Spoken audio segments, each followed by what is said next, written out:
हाथ जोड़कर सभी देशवासियों को मेरा जय गुरुदेव। परम संत बाबा जय गुरुदेव ने 1952 से लेकर 2012 तक पूरे मानव समाज को 3 बातें बताई। एक सत्संग, एक सेवा और एक भजन। महापुरुष जब आते हैं इस सृष्टि में मनुष्य रूप धारण करके, वो सभी इंसानों को किसी भी धर्म का क्यों ना हो, केवल 3 बातें ही बताते हैं: सत्संग, सेवा और भजन। सभी महान आत्माओं का उद्देश्य होता है आत्मा को परमात्मा से मिलाने का, मन को भगवान से मिलाने का और शरीर को निरोगी करने का। गुरु महाराज बताते थे अपने जीवन काल में सत्संग यानी कि आत्माओं को सत्य का संग करना चाहिए। सत्संग जीवन का आधार है। आधार कहते हैं जैसे इस समाज में बच्चों के लिए माँ बाप आधार हैं, तो इसी प्रकार से परम संत बाबा जय गुरुदेव ने पूरे मानव समाज को सत्संग का एक आधार बनाकर गए हैं। जैसे मथुरा का मंदिर में एक जीता जागता देवता बैठा है। परम संत बाबा जय गुरुदेव ने कहा इसी मनुष्य शरीर में आपको भगवान मिलेगा, परमात्मा मिलेगा, पर जब आप 3 कार्य करोगे। एक सत्संग का सत्य पर चलोगे, एक सेवा जो सत्संगी सत्य पर चलते हों। अगर आप अपनी कमाई का 10वां अंश निकालकर 1 साल में एक व्यक्ति सत्संग कराएगा, वो भी सच्चे महापुरुष का जिसने भगवान और परमात्मा को देखा हो, अगर आप उसका सत्संग कराते हैं तो आपकी आत्मा ये जागेगी। जागने का मतलब है आत्मा परमात्मा से मिलती है और मन भगवान से मिलता है। पर फिर होता है भजन। भजन कहते हैं जैसे हम घर परिवार समाज देश दुनिया का कार्य करते हैं, उसी प्रकार से आत्मा अपने घर जाती है, मन अपने घर जाता है। तो समाज को सोचना चाहिए, निरख परख करनी चाहिए। जीते जागते महापुरुष का सत्संग करने से आत्मा जागती है।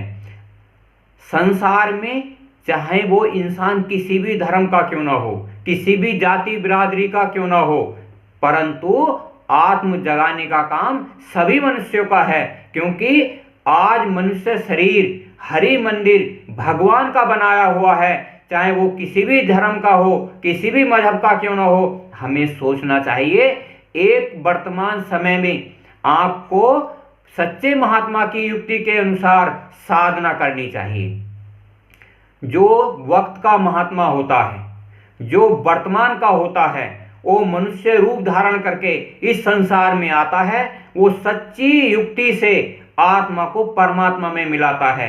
पर वो एक होता है, वो भी नेक होता है। एक कहते हैं जैसे भगवान एक है, जैसे परमात्मा एक है, वो कभी 2 नहीं हो सकते। इसी प्रकार से इस सृष्टि में गुरु साध और सदगुरु जब आता है वो एक आता है, कभी 2 नहीं होते।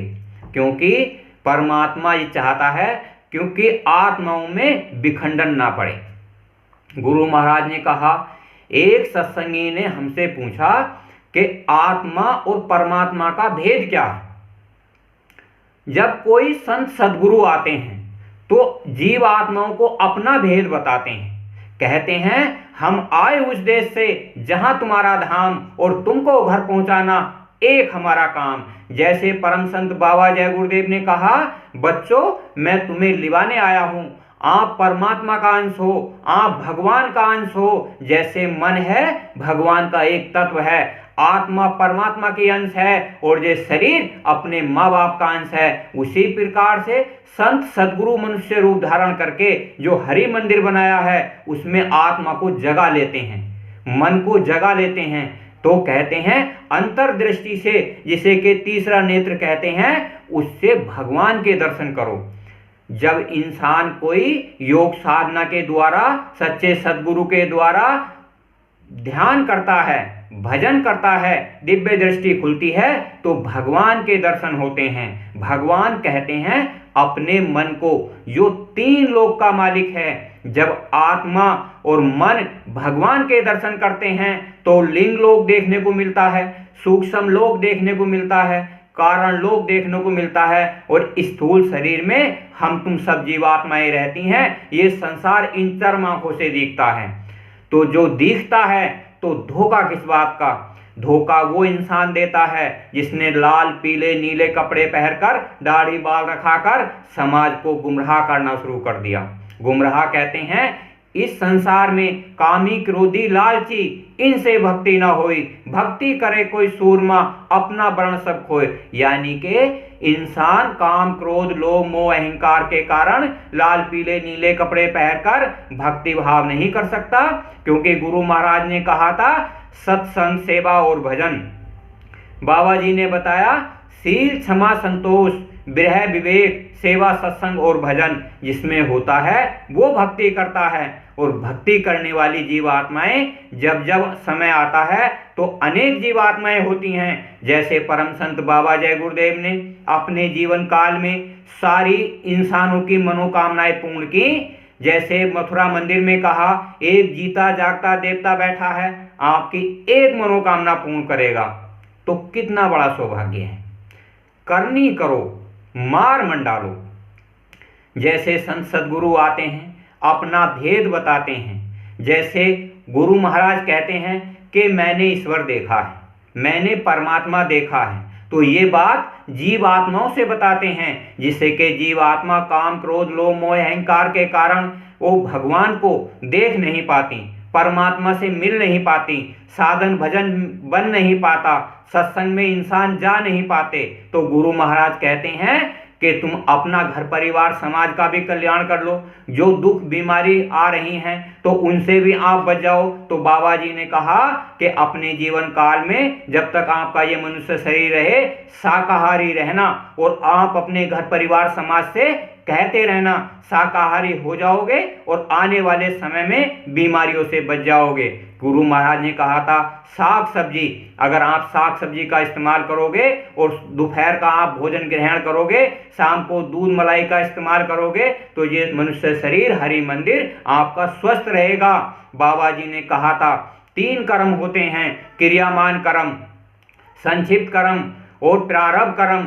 जब गुरु भक्ति करते हैं तो तीनों कर्म क्षीण होते चले जाते हैं, धीरे धीरे खत्म हो जाते हैं। मनुष्य शरीर अमोलक है, ये रखना जरूरी है। तो गुरु महाराज कहते हैं केवल आपको 10% भुगताया जाएगा, जो आपको पता भी नहीं चलेगा। जैसे कि 100 दिन होते हैं, 100 दिन में इंसान 10 दिन बीमार रहता है और बाकी 90 दिन स्वस्थ रहता है। गुरु महाराज उदाहरण इसलिए दिए जाते हैं जिससे कि जीवात्माओं को आसान युक्ति से समझ में आ जाए, जिससे कि सेवा सत्संग भजन का कार्य कर सकें। क्योंकि आत्मा और परमात्मा में अंतर क्या होता है? जैसे आप इस संसार में देखते हो समुद्र सबसे बड़ा होता है, नदियाँ छोटी छोटी होती हैं, और जब जैसे ट्यूबवेल जो होते हैं वो थोड़े और कम छोटे होते हैं, और जो हैंडपंप होते हैं तो वो और छोटे होते हैं, और टंकियाँ बहुत छोटी होती हैं। इसी प्रकार से जो परमात्मा होता है वो एक उदाहरण के तौर पर समुद्र के समान होता है। उसी प्रकार से जीवात्माएं एक टंकी के समान होती हैं, छोटी छोटी जीवात्माएं होती हैं। पर जैसे एक बूंद परमात्मा की अंश होती है, परमात्मा समुद्र होता है, उसी प्रकार उदाहरण के तौर पर अंतर इतना होता है कि जीवात्माएं तो अनेक होती हैं और समुद्र एक होता है। जब ये जीवात्माएं गुरु महाराज मनुष्य रूप धारण करके इस जगत पर आते हैं, पृथ्वी लोक पर, कहते हैं सत्संग सेवा और भजन करनी करो मार मंडालो। कि जैसे आप एक तो खूब सारी जीवात्माएं होती हैं और एक समुद्र होता है, बूंद बूंद मिलकर सब एक समुद्र में जब मिलती हैं तो परमात्मा का रूप हो जाती हैं। उसी प्रकार से संत महापुरुष आते हैं, अंतर में साधना करते हैं। साधना कहते हैं मनुष्य शरीर को साधना, आंख बंद करके तीसरे नेत्र से देखना, दिव्य दृष्टि से करनी, करने से कलयुग केवल नाम आधारा सुमर सुमर नर उतरे पारा, जो नाम का आधार लेकर सत्संग सेवा भजन का कार्य करते हैं आत्मा जागती है। परम संत बाबा जय गुरुदेव ने कहा, अगर आप सत्संग में जाओगे तो आधार मिलेगा, सेवा करोगे तो अंतर के 3 लोक के दर्शन हो जाएंगे, भगवान के दर्शन हो जाएंगे। अगर आप सच्ची मेहनत और ईमानदारी की कमाई से इस सत्संग में दूसरों को बताओगे तो भजन बनता है। भजन बनने का मतलब है इस संसार में आना और उस संसार में जाना जहाँ के परमात्मा निवास करता है। जैसे अंडखंड ब्रह्मांड हम इन चर्म आंखों से भी देखते हैं, उसी प्रकार से जो सूरज चांद सितारे, बाबा जी ने कहा था एक तो स्थूल संसार, एक नूरी संसार। स्थूल संसार में ये दुनिया होती है, नूरी संसार में प्रकाशवान संसार होता है। इन चर्म आंखों से वो दिखाई नहीं देता। जब हम योग साधना करते हैं, तीसरा नेत्र दिव्य दृष्टि खुलती है तो हमें वो संसार दिखाई देता है। मिनट 2 मिनट, आधा घंटा, 2 घंटे हम उसे देख सकते हैं। गुरु महाराज कहते थे जब तक ये मनुष्य शरीर है, भगवान ने, परमात्मा ने आपको दिया है, आप इसका सदुपयोग करो, अच्छे संस्कार लाओ। जितने आप अच्छे कर्म करोगे, सत्संग का काम करोगे, सत्य खुद ग्रहण करोगे और दूसरों को समझाओगे, सेवा खुद अपने शरीर की करोगे और दूसरों को बताओगे, भजन खुद अपना करोगे और दूसरों को बताओगे, तो आत्म कल्याण आसान युक्ति से संभव है। आने वाले समय में बाबा जी ने कहा था ये तोप गोले बम सब छोड़े जाएंगे, इंसान तुम्हारा क्या होगा। जब 2 युगों की टक्कर होगी तो आपका कचुमन निकल जाएगा। तो बचने के लिए आपको 1 घंटा सुबह और 1 घंटा शाम योग साधना के द्वारा साधना करनी चाहिए।